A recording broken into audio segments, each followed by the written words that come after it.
Hello friends, நம்ம favourite சீரியலில் அடுத்து என்ன சுவாரஸ்யமாக நடக்குதுன்னு பார்க்குறீங்க.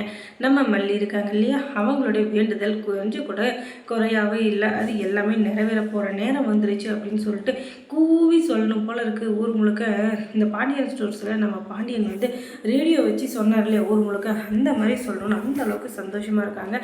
ஆனால் அது அந்த அளவுக்கு நடந்துருச்சு. எப்போவுமே ஒரு நல்லவங்க ஒரு இது வேண்டுதலை வச்சாங்கன்னா கண்டிப்பாக அது நடந்தே தீரும். அது கொஞ்சம் தாமதமானால் கூட கண்டிப்பாக ஒரு நாள் இல்லை ஒரு நாள் அது நடந்தே தீரும். அந்த மாதிரி தான் நம்ம விஜய்க்கும் சரி மல்லிக்கும் சரி இப்போ நடந்திருக்கு. இவங்க 2 பேரும் இனிமேல் எதுக்குமே கவலையே பட தேவையில்லை. அந்த அளவுக்கு இனிமேல் நல்லது அவங்க வாழ்க்கையில் தடபுடலாக வந்து அமைய போகுது. அந்த மாதிரி தான் இப்போ கோர்ட்டில் கேஸில் ஜெயிச்சிடுறாங்க. அதனால் நல்லபடியாக வீட்டுக்கு வந்துடுறாங்க. வீட்டுக்கு வர்றதுக்கு முன்னாடி வீட்டுக்கு வர்ற வழியிலே காரில் ரொம்பவே சந்தோஷமாக 3 பேர் பேசி சிரிச்சிட்டு வராங்க. ஏன்னா ரொம்ப நாள் ஆச்சு இந்த மாதிரி சந்தோஷமாக இருந்து. அந்த காலத்துலலாம் ஒரு பழமொழி சொல்லுவாங்க இல்லையா, காலனா கஞ்சி குடித்தாலும் கம்பீரமாக குடிக்கணும்னு சொல்லிட்டு, அந்த மாதிரி இவங்க 3 பேரும் சேர்ந்துக்கிட்டு ஒரு சந்தோஷமாக கம்பீரமாக காரில் வந்துட்டுருக்காங்க. இப்போ வந்து நம்ம விஜய் இருந்துக்கிட்டு மல்லியை புகழ்கிறதும், மல்லி இருந்துக்கிட்டு விஜயை புகழ்கிறதும், வெண்பா குட்டி இருந்துக்கிட்டு அவங்க 2 பேரையும் பாசமலையில் கட்டி பிடிக்கிறதும் சொல்லிட்டு ஒரே பார்க்கறதே கண்பொள்ள காட்சியாக இருக்குது. இந்த காட்சிக்காக தான் இத்தனை நாளாக நான் வெயிட் பண்ணிகிட்டு இருந்தேன். இப்போ தான் ஆட்டமே சூடு பிடிக்க போகுது. எப்போவுமே அழுகச்சியாக போர் அடிக்கிற மாதிரி கொண்டு போனால் நல்லா இருக்குமா, இந்த மாதிரி இது விட்டுட்டு இப்போ கொஞ்சம் சந்தோஷமாக எடுக்கிறாங்க பார்த்தியா. இதுக்கே டைரக்டர் ஒரு சல்யூட் அடிக்கலாம். அந்த அளவுக்கு இப்போ கதையை கொஞ்சம் விறுவிறுப்பாக கொண்டு போகிறாங்க. இனிமே தான் இந்த பழி வாங்குற எண்ணம் ராஜேஸ்வரிக்கும், சந்தோஷமாக இருக்கிற எண்ணம் விஜய்க்கும் நிறைய வரப்போகுது. இது மூலயமா யாருக்கு நல்லது நடக்க போதோ இல்லையோ, பார்க்குற ஆடியன்ஸுக்கு கண்டிப்பாக நல்லது தாங்க. ஏன்னா இனிமேல் சீரியல் வந்து ரொம்பவே விறுவிறுப்பாக போக போகுது. இப்போ இந்த கதிரேசன் தான் ராஜேஸ்வரிக்கு பயங்கரமான வில்லனாக மாறி இருக்காரு. அது ஏன் அப்படின்னு சொல்லிட்டு பார்த்தீங்கன்னா, கோர்ட்டில் வந்து இன்னும் ரொம்ப வாயாடிட்டு இருந்தான். அந்த தேவசேனாவை லாக் பண்ணிவிட்டான். அந்த தேவசேனா வாயை திறக்க மாட்டான்.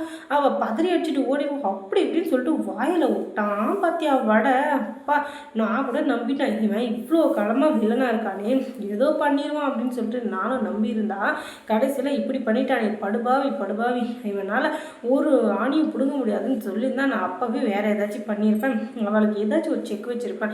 ஆனால் இப்போ எதுக்கும் இல்லாமல் இப்படி பண்ணி விட்டானே சாமி, இவனெல்லாம் நம்பினதே தப்பாக போச்சு அப்படின்னு சொல்லிட்டு பயங்கரமாக திட்டிகிட்டு இருக்காங்க இந்த ரஞ்சிதா கிட்ட. அதுக்கப்புறம் ரஞ்சிதா இருந்துக்கிட்டு, என்ன பண்ணுறது ராஜிமா, நம்ம நினைக்கிறது ஒன்று அங்கே நடக்கிறது ஒன்றா இருக்குது. சரி விடுங்க, அதுக்கு போய் என்ன பண்ண முடியும். இதுக்கு மேலே அதை பற்றி நம்ம பேசி எந்த பிரயோஜனமும் இல்லை.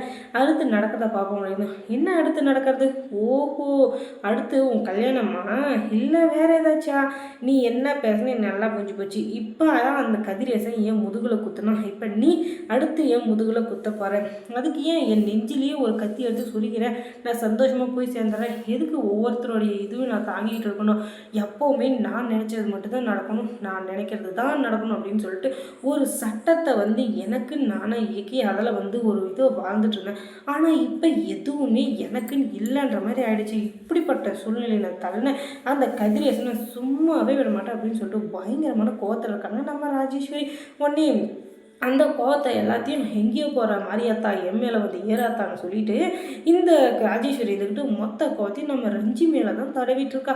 உடனே நம்ம ரஞ்சி என்ன பண்ணுவா, என்னை வந்துட்டு நீங்கள் தப்பாக நினச்சிட்டிங்க, நான் போய் உங்களுக்கு துரோகம் பண்ணுவேன்னா, நான் வந்து அவ்வளோ கஷ்டமான சூழ்நிலையிலையும் நான் சாவ போகிற நிலைமையில கூட விஜய் மாமாவை கல்யாணம் பண்ணிக்க முடியலன்ற நிலைமையிலையும் நான் என் அப்பா அம்மா கூட போகாமல் உங்கள் கூட இருந்தேன். நான் போய் உங்களுக்கு துரோகம் நினைப்பேனா? என்ன ராஜ்யமா இப்படிலாம் பேசி என்ன அசிங்கப்படுத்துறீங்க அப்படின்னு சொல்லிட்டு அங்கே ஒரு கவுண்டரை கொடுக்குறான். அடாடாடாடா, இந்த மாதிரி நடிப்பு நடிச்சு தான் இத்தனை நாளாக எவ்வளோ நல்ல பேர் வாங்கணும் அவ்வளோ வாங்கிட்டு இருந்தா. இவன் நல்ல பேர் வாங்கினது பெருசு இல்லை, இவளுக்கு யார் நல்ல பேர் கொடுக்குறாங்கன்றதான் பெருசு.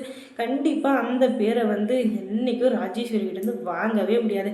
ஏன்னா அவளை பொறுத்த வரைக்கும் வாழ்க்கையில் எப்போவுமே அவள் மட்டும்தான் சரி அப்படின்ற ஒரு குறிக்கோளை வாழ்ந்துட்டுருக்க இவன் இருந்துக்கிட்டு என்றைக்குமே எதுலேயுமே இவளை தவிர வேறு யாருமே மேலே வரக்கூடாது, நம்ம மட்டும்தான் மேலே இருக்கணும் அப்படின்னு சொல்லிட்டு நினைக்கிறவ.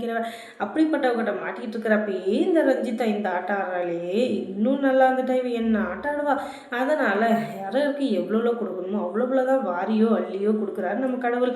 அதை கிள்ளி வாழ்கிறதும் அள்ளி வாழ்கிறதும் நம்ம கையில் தான் இருக்குது அப்படின்னு சொல்லிட்டு இன்றைக்கி எபிசோடை முடிச்சுக்கலாம். அதுக்கப்புறம் மல்லி சீரியலில் யார் யார் உங்களுக்கு பிடிக்கும் அப்படின்றத கமெண்ட்ஸில் சொல்லுங்கள். அதுக்கப்புறமா மல்லி சீரியலில் அடுத்தடுத்த அப்டேட்ஸை நீங்கள் தெரிஞ்சுக்கணுன்னா நம்ம சேனலை முதல்ல சப்ஸ்கிரைப் பண்ணுங்கள். தேங்க்ஸ் ஃபார் வாட்சிங்.